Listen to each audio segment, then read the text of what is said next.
Kamala Harris is not smart enough, and nobody voted for her. Donald Trump is a convicted felon who is probably racist. These are just some of the barbs that have been thrown back and forth in the lead up to this election. The rhetoric has been spicy, to say the least. Well, these two candidates go head to head on September 10th in the first and maybe only presidential debate between them in this particular election cycle. Kamala Harris finally takes on Donald Trump. How's that going to go? Today we'll be getting into the keys to victory for each of these candidates in that debate. But before we go too far, let's examine what the state of the race is at the moment. According to a poll published in New York Times, Kamala Harris actually leads the race to overall nationally by 3 points at this point. And in key battleground states at the moment, in Wisconsin, Kamala Harris leads by 2 points. In Michigan, she leads by 2 points. In Pennsylvania, she leads by 1 point, so really close there. And in Nevada, in Georgia, and Arizona,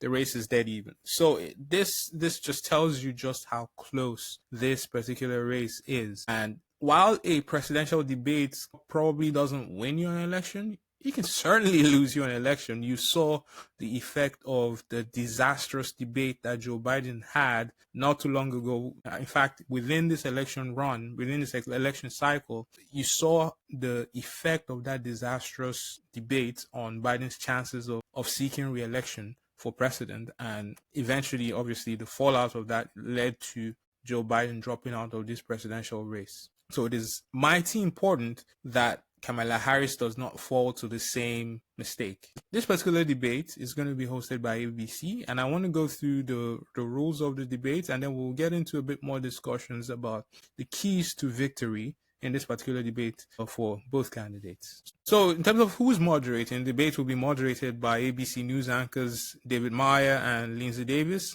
and they alone will ask the questions. The ABC News says these topics and questions will not be shared with the candidates before the debate. On whether Trump is going to show up, well, I know there's been a bit of contention over the modalities of the debate, and there's been some concern in certain quarters whether Donald Trump is going to show up to this debate.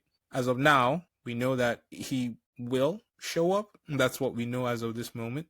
Whether that changes over the next few days or not, we'll see. Will the mics be muted? That's the other thing. A lot of that's been kind of talked about. Yes. And I'll tell you what I think of that. Obviously, in the debate between Donald Trump and Joe Biden, the mics were muted. So that same rule is going to apply in this particular debate as well. So this is obviously going to prevent the candidates interrupting each other. So it will allow for people to be able to kind of make their points. Will there be a live audience? That's another big question that people have asked about. The answer is no. So in terms of the other debate rules, according to ABC, there will be no opening statements, and Trump and Harris are not allowed to ask each other questions during the debate. Interesting. Each candidate will only be allowed to have a pen, a pad of paper, and a water bottle at their identically sized podiums. No props or pre-written notes are allowed, and neither candidate can interact with their staff members during the 2 commercial breaks. The candidates get 2 minutes for each answer and a rebuttal, and 1 minute for follow-ups, clarifications, and responses to rebuttals. At the end of the debate, they will each have 2 minutes for a closing statement. Trump will go last, because he got to choose after winning a pre-debate coin toss.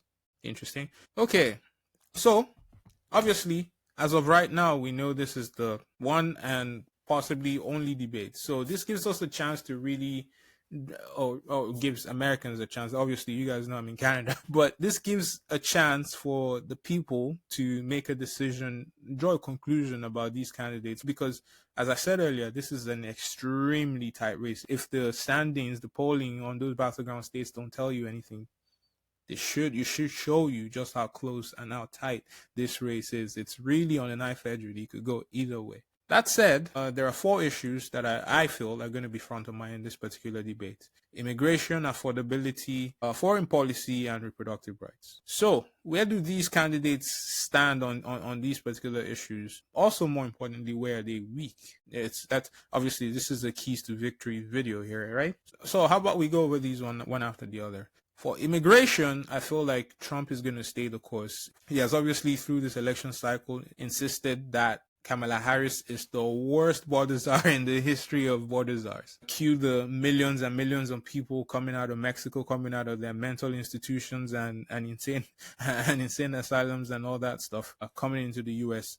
per Donald Trump's words. Essentially, I think Americans believe this is a problem. Obviously, people that live in the border states feel that this is a problem, and Donald Trump just has to stay the course, because truthfully, this is a big point that people can say the current Biden-Harris administration has failed at in terms of immigration, right? And how can Kamala Harris respond on this particular issue? She has insisted on several occasions that there was a bipartisan border bill on the table, and at the last minute, Donald Trump decided to pull the plug on that particular bill because he felt it would be bad for him. Okay, maybe give us a bit more detail there. I think it could be a key to Kamala Harris defeating this allegation of being terrible for immigration, right? I think she needs to talk about that bill a bit more and how that bill would have solved the invasion of illegal immigrants into the United States, right? So,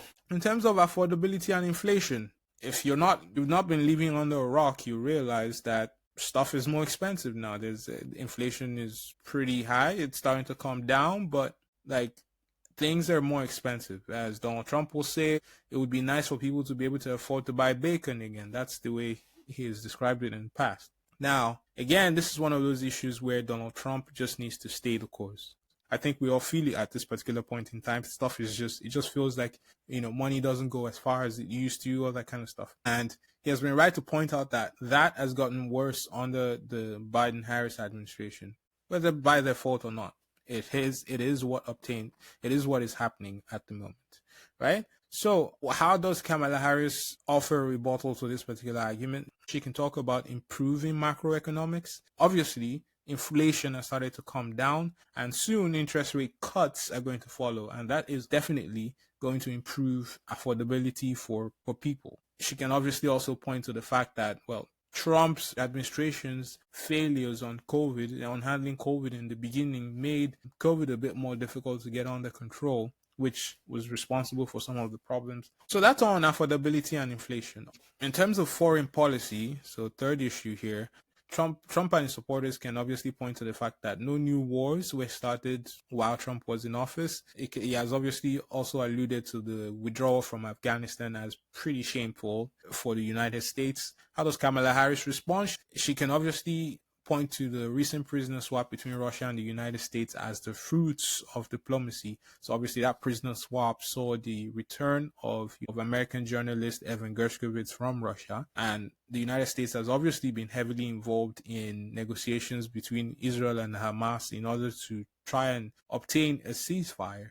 And Kamala Harris has been on record several times calling for a two-state solution in addition to the ceasefire. So, for the other issue that I think will be center stage in this particular debate is reproductive rights. Now, Kamala Harris has been quick to point out that under Donald Trump, Roe v. Wade was overturned, and as she has essentially also tied this into the fact that Donald Trump is trying to take away women's autonomy over their bodies. So that's a valid point. What kind of rebuttal can Donald Trump offer on this particular topic? On this particular topic, I must confess, Donald Trump has moderated in recent times. He obviously said not too long ago that he would like for IVF treatments to be paid for by the government. I think that's a moderation by President Trump there. The other thing is Trump has obviously been on record saying that he believes in abortions when the three exceptions apply. So in cases of rape, incest, and life of the mother. There's a great misconception in popular media that Donald Trump absolutely abhors abortions and will take away abortions altogether. But he has been on record as saying he believes in those three exceptions that I just mentioned. Okay, so there are a few character issues that will be brought up here. CNN obviously brought up the flip-flopping of Kamala Harris, and Kamala Harris has obviously brought up the conviction now, the felony conviction of Donald Trump. In terms of flip-flopping, Kamala Harris has moderated now on fracking. She was on record before as saying she was against fracking, and obviously, as she has worked with Joe Biden in his administration, that position has now moved to the fact that she's not going to ban fracking. Okay, so that's a bit of a flip-flop. Whether that's a play on winning the battleground states of Pennsylvania, which is very dependent on fracking, who knows? But I think I happen to be in the camp that politicians should be able to change their mind in the face of new evidence. Now, that does not mean that the United States should not honor their climate commitments. I think those are also equally important. But also on the side of Trump, Kamala Harris has obviously brought up in the past the fact that he's now a convicted felon, to which Trump has an easy out here that his base is gonna absolutely lap up, which is the fact that the current Biden-Harris administration has weaponized the justice system. The system is corrupt and needs to be rooted out. They're gonna lap that up. I'm telling you now. So that's where I think that's how I think each of these candidates should deal with these particular issues. In terms of the keys to victory, for Donald Trump, it's pretty easy. He needs to stay disciplined. And I know we're talking about Donald Trump here, and he does have a tendency to just go off sometimes. But I think it helps him that in this particular debate, the mics are going to be muted. So less chance of him creating problems for himself. Now, what he definitely should not do is say black jobs again, because he has said that twice now. Once during the debate with President Biden, and second during the interview with the black journalist where he was talking about black jobs. He just has to stay on topic. He has to drive home his points on immigration, which are pretty valid. He has to talk about the wars and the foreign policy that is currently obtains in the current administration. He has to talk about affordability. Those are the three key issues where he can really press home an advantage in this particular debate. So he has to stay on topic. He definitely has to leave the social media behavior at home for this particular debate. Secondly, and I know this has been a big thing on Fox and some of the other Republican-leaning media, they've been quick to point out the fact that Kamala Harris is not good at doing off-script things. She's not good in off-script situations. I think it would be a mistake to underestimate Kamala Harris in this particular debate, because she is capable. She is capable, and I think if he did underestimate her coming into this, he might be in for a rude awakening. But I don't think he will. So, Kamala Harris, what are her keys to victory in this particular debate? She must not do a Biden. And what do I mean by that? During the debate between President Biden and Donald Trump, he essentially validated the allegations of his mental unfitness in the way he answered and the way he presented during that debate. Now, what is the allegation against Kamala Harris? She's not smart enough. She cannot be off script. Now, in this particular debate, there is no script. Now, she's been prepped amply for that, but at some point in this particular debate, she will be off balance, and Donald Trump will try and put her off balance. But she has to really stand up for herself and not validate that allegation that she is not smart enough. She has to stick up for herself and really stand up to Donald Trump. I should have added that to some of the keys to victory for Donald Trump, actually. It's important that he unbalances her. And for her, when she's off balance, it is important for her to respond with strength and to respond and show that she is able to handle herself. Now, I know that's hard to do, especially because Donald Trump has a tendency to exaggerate things sometimes. This is his element. This show is Donald Trump's element. So that is something she's going to have to deal with here, being off script, being off balance. The other big key to victory here for Kamala Harris is how she deals with the perceived weaknesses of the Biden-Harris administration. So, for example, illegal immigration across the U.S.-Mexico border, for example. Now, Trump will try to discredit some of what the Biden administration have achieved. He will try to magnify some of their failures and that kind of thing. Kamala Harris must not fall for that trap. She must not defect. Because guess what? The Biden-Harris record is her record too. So she must not defect. And my last point in terms of a key to victory for Kamala Harris here, she must fight back. She must fire back and respond with strength. And here's the thing. During the Biden-Trump debate, the famous debate seen around the world, Biden didn't do enough to fire back at Trump. And Kamala Harris needs to do this. She needs to bring up valid points like the fact that Donald Trump is a really polarizing figure, which he is. The fact that he inspired J6, which he did, and talk about the felonies. So those are the keys to victory for these two candidates in this particular debate. Now, I'm sure there's issues here that I've missed.